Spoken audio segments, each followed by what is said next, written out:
you're welcome to take a step forward. One at a time. And I don't want to see anyone trying to cheat. You what? You take the first crack. Put it right here. Halo, apa kabar? Senang sekali. Perkenalkan, namaku Don, bukan si John, biasa dipanggil Pantau. Pekerjaan saya sehari-hari adalah memantau film, makanya saya akan mempersembahkan film yang berjudul Kung Fu Hustle. Film ini dirilis di tahun 2004 dan dibintangi oleh aktor Stephen Chow yang hampir di semua film yang diproduksinya diaktori sendiri. Filmnya sangat bagus dan pasti sangat konyol, lucu, dan pasti ngakak menontonnya. Intro dulu dan saya persembahkan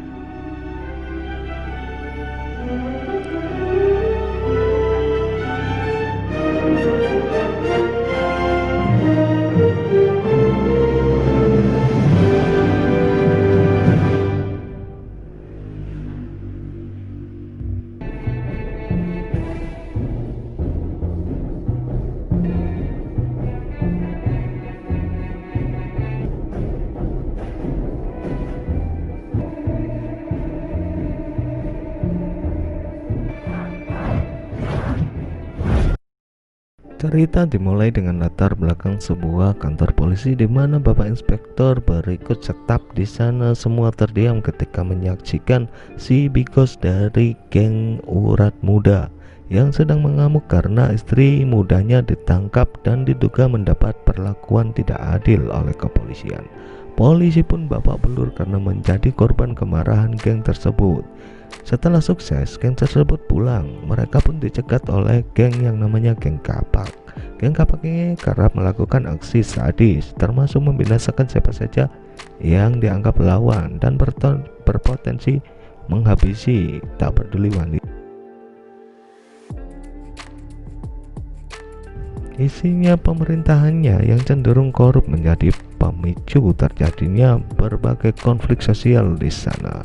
Maka bermuncullah preman-preman dan permen-permen gangster-gangster. Hanya ada satu-satunya pemukiman kumuh yang bernama Kompleks Babi, guys. Membuat mereka lebih memilih berdamai dan berdampingan. Salah satu lain Sing beralih ke sebuah lapangan tandus. Tepat di situ ada anak kecil atau sekelompok anak kecil sedang bermain bola. Tiba-tiba dua pemuda tak dikenal datang seperti mengganggu permainan mereka. Bahkan tangisan seorang anak pecah ketika bola mainannya diinjak hingga meletus balon hijau. Dua orang tersebut adalah si gendut dan Sing yang kurus. Karena efek bosan jadi pengangguran, mereka terobsesi. Tiba di Kapura kompleks, mereka berlaga layaknya gangster profesional. Mereka dengan percaya diri mencoba memalak seorang tukang cukur. Namun hal tersebut sepertinya tidak berjalan mulus dan sandal jepit berkali-kali menghantam pipi. Kepura-pura mengundang bala bantuan, si Sing kemudian melemparnya atau melemparkan mercon. Tak diduga petasan darat di kepala salah satu anggota geng dan celakanya merekalah deng-deng geng kapak sebenarnya, guys. Sing yang dengan cerdiknya membela dirinya seolah-olah merekalah pelakunya. Entah bagaimana caranya saat salah satu anggota akan mengapak kepala si tukang cukur.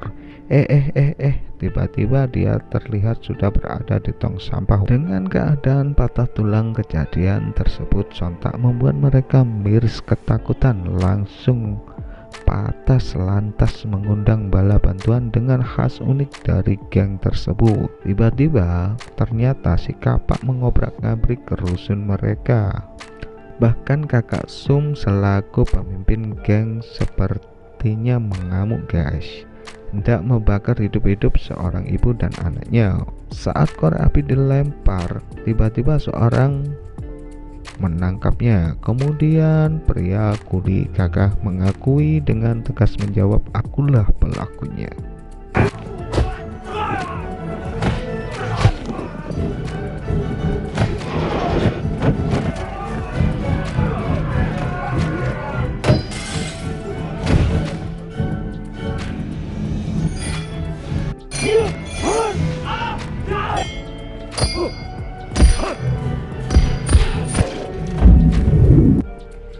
dari situ terjadilah pertarungan hebat di mana 3 anggota dari rusun berhasil mengalahkan hampir semua anggota geng kapak yang ada.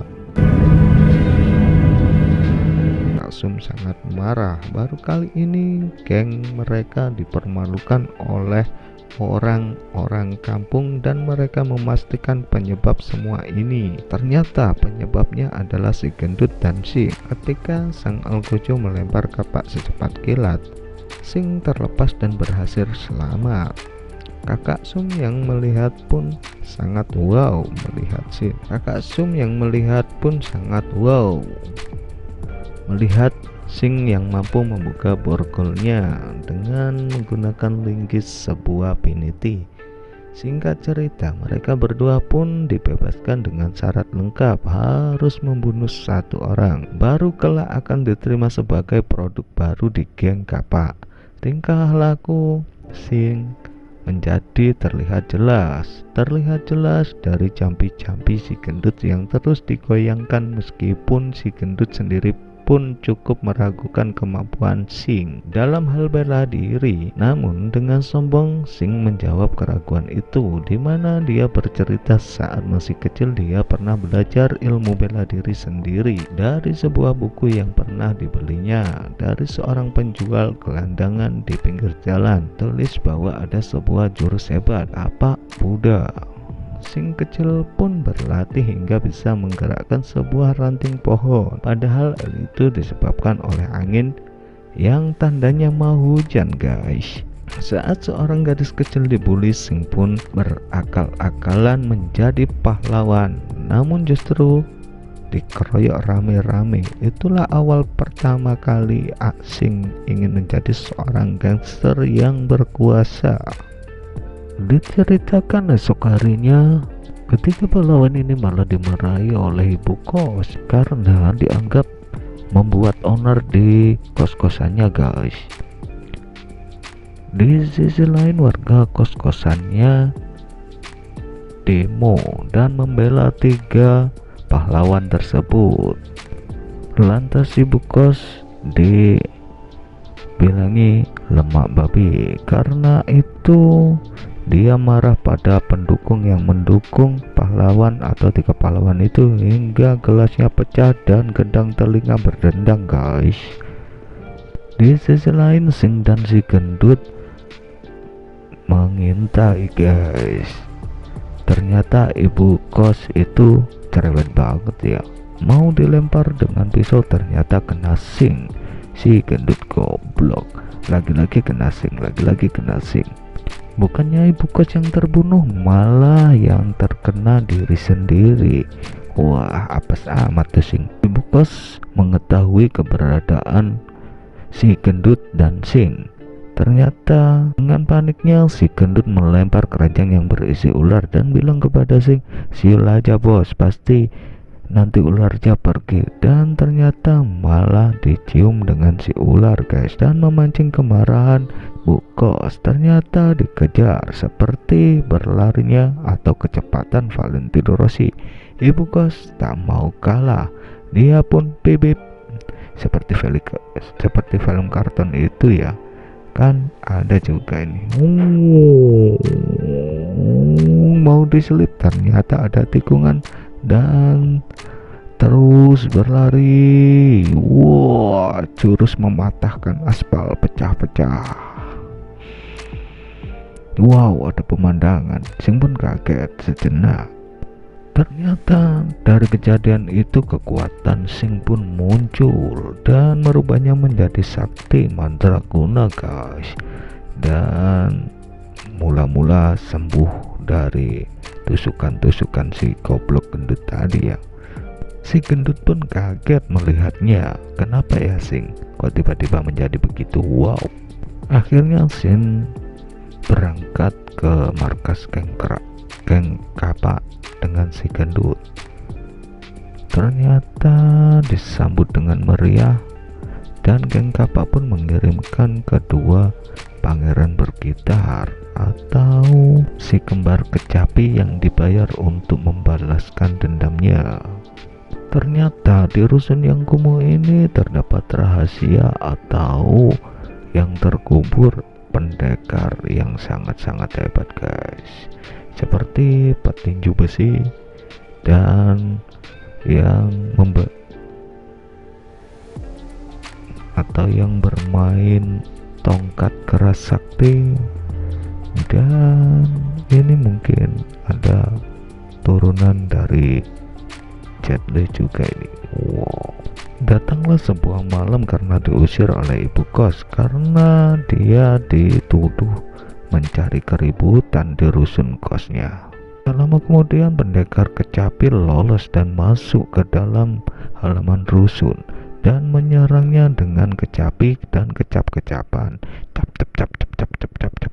Dan penjahit atau tailor juga dijar habis-habisan di dalam toko jahitnya guys, dan bertempur dengan si tangan besi atau tailor ini. Ternyata ditusuk berkali-kali dengan kencerengan kecapinya guys, hingga pada akhirnya si tailor ini mati belain dengan si tongkat keras sakti.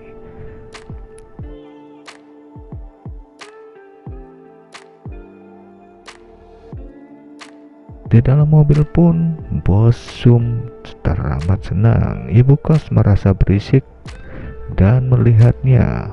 Ternyata di luar sana ada peperangan. Di situ bapak kos langsung terjun dan membela pada warga yang sudah kos di rumah rusunnya dengan jurus tai chi dan meongan singa oleh ibu kos.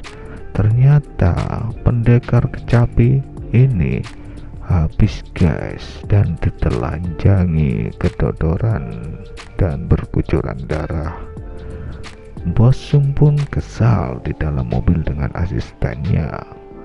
Dengan gemetaran si asisten membuat keributan di dalam mobil dan terbakar rambutnya ketika menyumetkan atau menyulut korek api ke rokoknya. Cerita pun habis. Tunggu season keduanya atau part 2.